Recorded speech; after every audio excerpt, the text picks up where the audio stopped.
Hey, this is Cihon, live in Pittsburgh, Pennsylvania. And as promised, I'm going to open a sealed 10-pack of comic books from Ollie's Bargain Outlet tonight. I have no idea what's in this. I haven't opened it yet. So it's not quite 7. We'll wait a little bit. Wait for people to show up. And we'll open the comics a little bit after 7.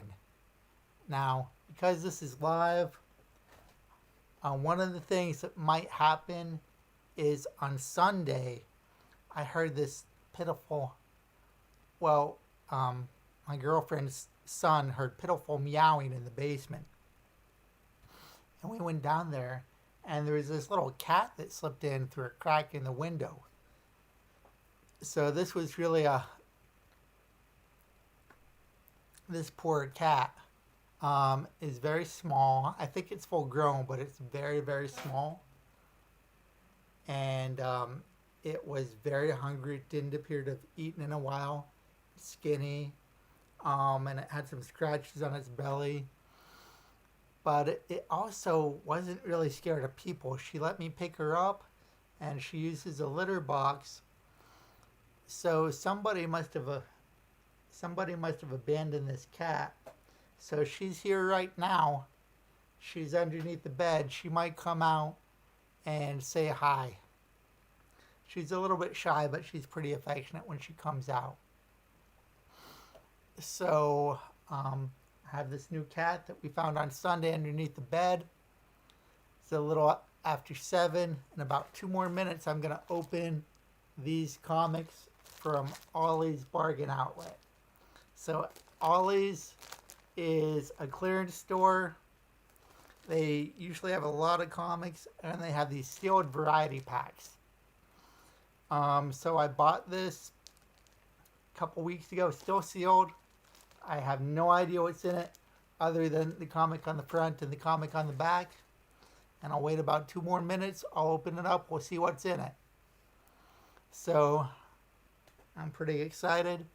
Give it another minute or so. If you just came in, I found this homeless cat. It snuck into the basement. It's very small, and she was very hungry. And she's underneath the bed. So maybe she'll make an appearance since we're live. She likes to come out and say hi every so often. And I'm live in Pittsburgh, Pennsylvania. It's a hot day. Maybe the hottest day of the year so far. I think we peaked near 80. So one of the minuses about doing this is I closed the window to keep any unwanted sounds from coming in. It feels pretty hot in here, but that's okay.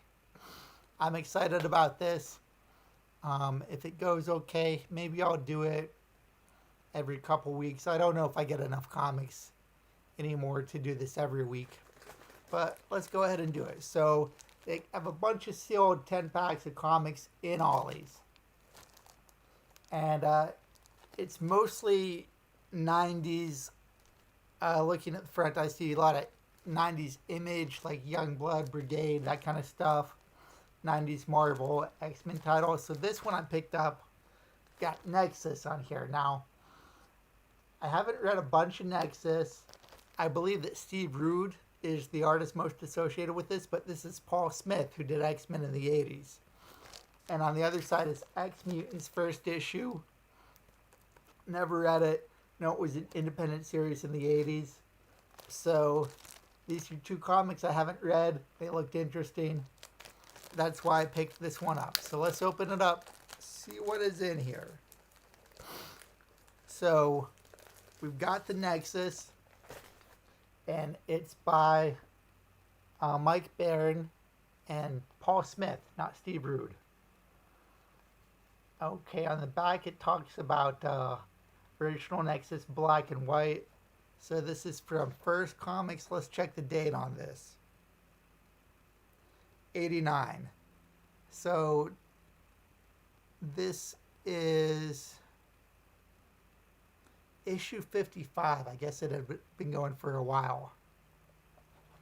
And Paul Smith, I see a lot of Frank Miller influence on the art here. So that could be pretty cool. I'm not super familiar with Paul Smith outside of X-Men. Definitely getting some Frank Miller vibes as I flip through this. So this looks cool. Just money-wise, the 6-pack was $6.99. 10-pack rather. So 10 comics for $6.99. I think we're going to feel like... I think I got my money's worth. So, X-Mutants. X-Mutants looks like a relaunch. All new stories, new heroes, new villains. It says 1992. So, 92. I know this was a series in the 80s. Looks like a first issue relaunch. So this is interesting. This is by Malibu, but they have an ad for a Spider-Man video game with looks like Todd McFarlane art in here. So Marvel ad. Oh, X-Mutants got a video game too. It's kind of cool. So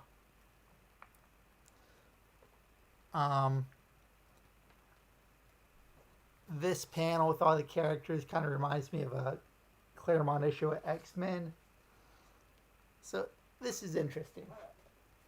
I am definitely looking forward to reading that. And then continuing. And let's see, what do we have here? Robotech, the Sentinels. From Eternity. And Black and White. First issue, Robotech is a cartoon that I liked a lot. I watched. The art looks okay. Nothing great. It's on model. Probably about as good as an independent company was going to get for a licensed product. And this is 1988. Published by Eternity, a division of Malibu. So one thing cool, no DC, no Marvel, no Image so far. So if this is all independent comics, that would be awesome. Terminator Endgame. Never got super into the comics. Got a cool painted cover on this for sure. So cool painted cover, issue 3 of 3. So whatever is going on, hey, we know how it ends. Probably enough to figure out the comic anyway. And October 92. There was money in comic books in 1992. Not so much now. On one look at the ads, we got Sin City, we got The Mask. So full on 90s. That Noise is a kitty. Stray cat who moved into the basement on Sunday. That Noise is her walking around. Want to come up and say hi?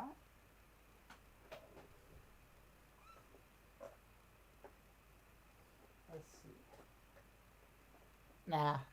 You may have heard her go, squeak. Okay. Planet of the Apes. I know there was a Marvel Planet of the Apes in the 70s. So Black and White Malibu. Somebody must have bought out a Malibu distributor. I didn't know this was a thing. Art's not totally wowing me, but everything can't be a winner. And, I'll take it. Out of 10, not too shabby. Hey, it's looking more and more like we may have no Marvel, no DC, no Image, all independent. So First Comics, Whisper. Again, I haven't heard of this. I'll read the description. Who are these guys anyway? There's that text on the inside cover. So Whisper is Alexis Devon, or was. Sometimes it's hard to know just who exactly is behind the mask. Trained in the martial arts by her Japanese stepfather, worked for the Japanese mob. He taught her the way of the ninja. Okay, so Whisper, some sort of kick-ass ninja assassin. 87. So her tombstone's on the cover. I don't think they're going to kill her in the 6th issue of her comic. This one's color. And this one,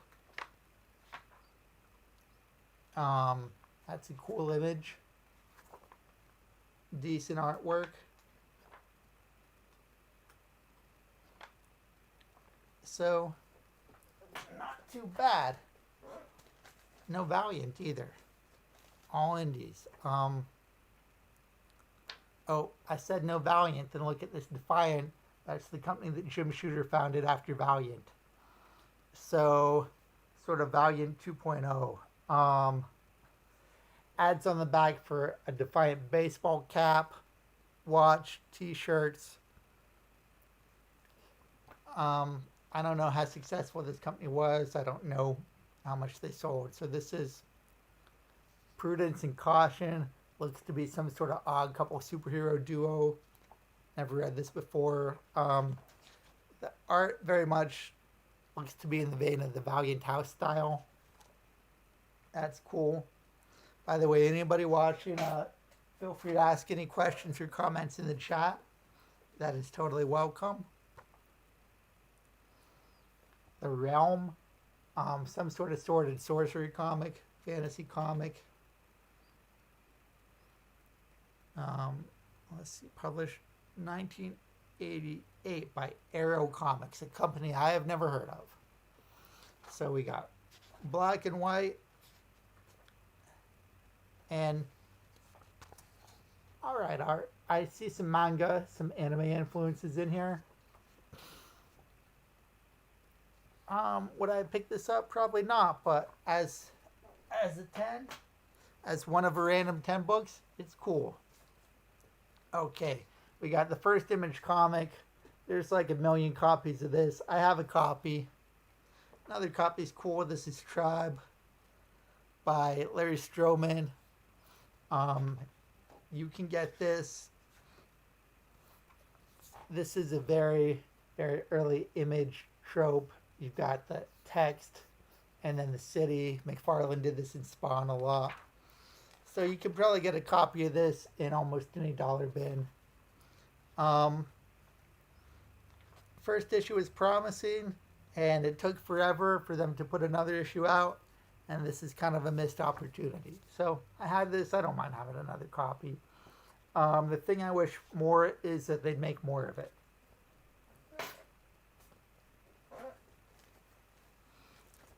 And then I think this is newer, so Flash Gordon #1 from Dynamite.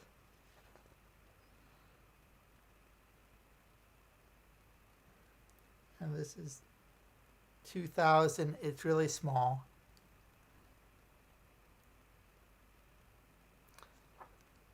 (2015) from Dynamite. So Flash Gordon. Love the original Flash Gordon. Never read this one. First issue. This looks like a pretty sexy sequence for Flash Gordon.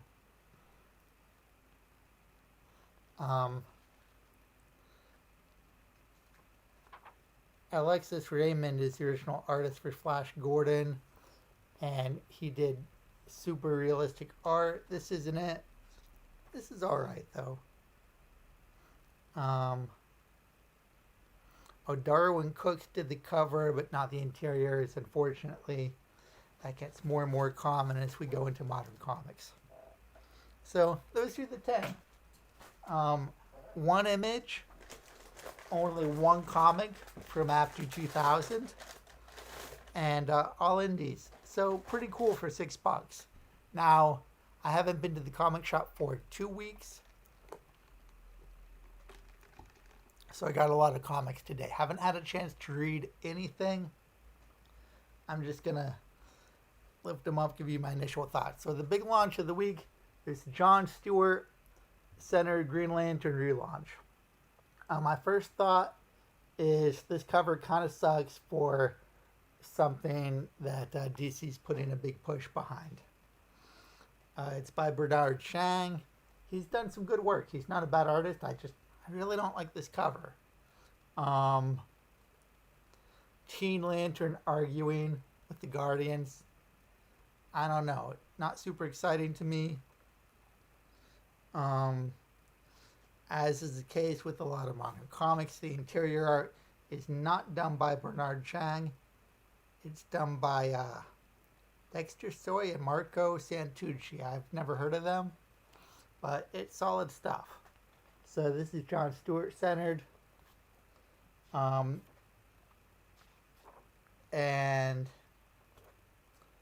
the artwork is solid. I'm excited for this. Looking forward to reading this.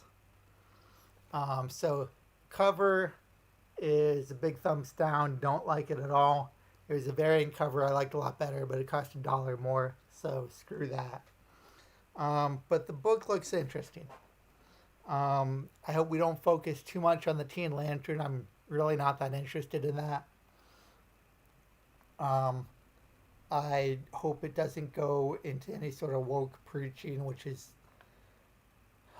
something the comics do in 2021 a bit too much sometimes. But it's potentially decent. Now, this was a must pick up. Transformers 8400 pages, $8.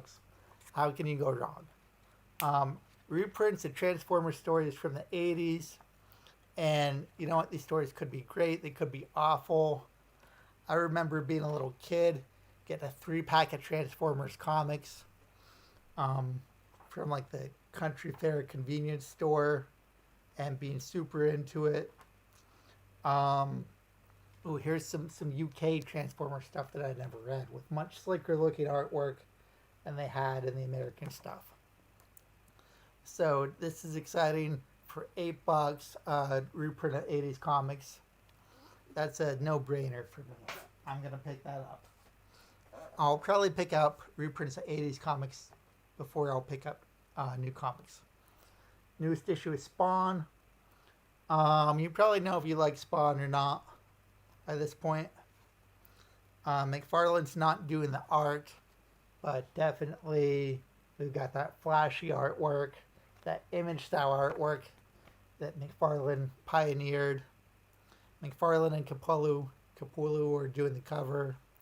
And then inside of the art, it's a guy named Carlo Barberi.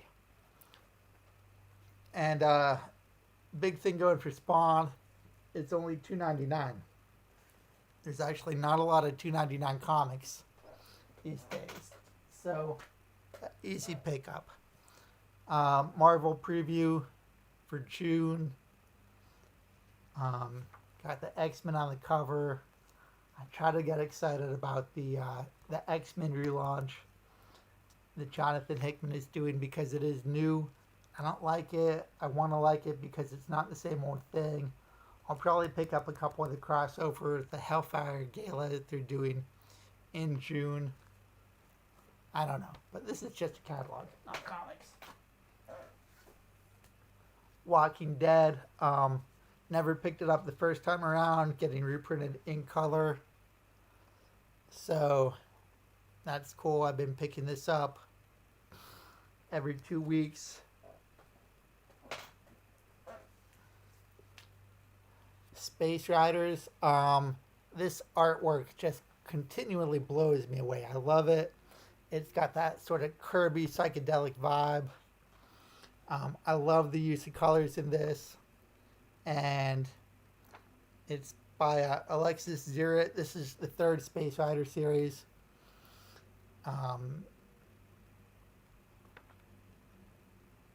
Technically, this is Space Riders Vortex of Darkness.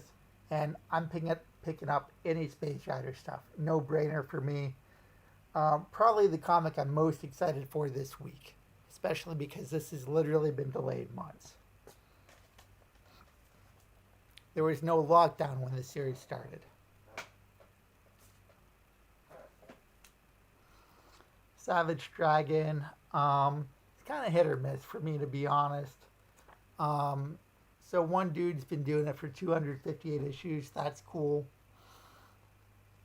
I pick it up to see what he's doing. I get bored. It looks like he's experimenting a little bit with the style here. Maybe a little bit more cartoony. So that's cool. It's on the list for now. Keep picking it up. King Tank Girl. Love Tank Girl. So this is this was a no-brainer for me. Easy pickup. Great art. We haven't had Jamie Hewlett back in a while. Oh, it looks like some sort of race themed issue. So Tank Girl racing a 60s looking GT. Oh, Tank Girl versus Ferrari. Tank Girl 66, Tank Girl versus Ferrari is the title of the story. So, totally all about it. I love Ford versus Ferrari. This looks like a lot of fun. Great art, great coloring. So, no-brainer pickup for me. We have Batman. So, for better or for worse, Batman is the monthly title that sells the best. And I'm liking it lately. It's not my favorite. It's solid.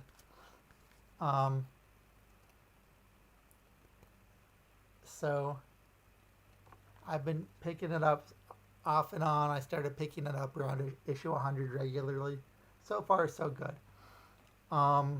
Batman comics are kind of like McDonald's. You know what you're getting. It's not great, but it's not bad. I feel like that's my thoughts on Batman right now. At least the regular monthly title. And then the last comic, I hear a kitty scratching, but that's okay. XMen Legends #2. Now, I said before, I do not like what's going on with the X-Men right now. I'm not a fan at all. I like the idea of the relaunch. I like the idea of trying to do something new. I just don't like what they actually did. Not crazy about it. So Legends, we have old creators going back and telling stories they didn't get to tell before. So this, we've got Fabian Nicienza, I think that's how you say his name. Art by Brett Booth, who's a pretty good Jim Lee clone. We're doing a very 90s X-Men story. If you don't like the current stuff, this is the perfect palate cleanser. So that's it. This is the last comic of the week. So hopefully you guys had fun. Any comments, thoughts, questions, feel free to comment. I will read and respond to everything. And we'll do this again. Hope everyone's well. Thanks for tuning in. Have a great night.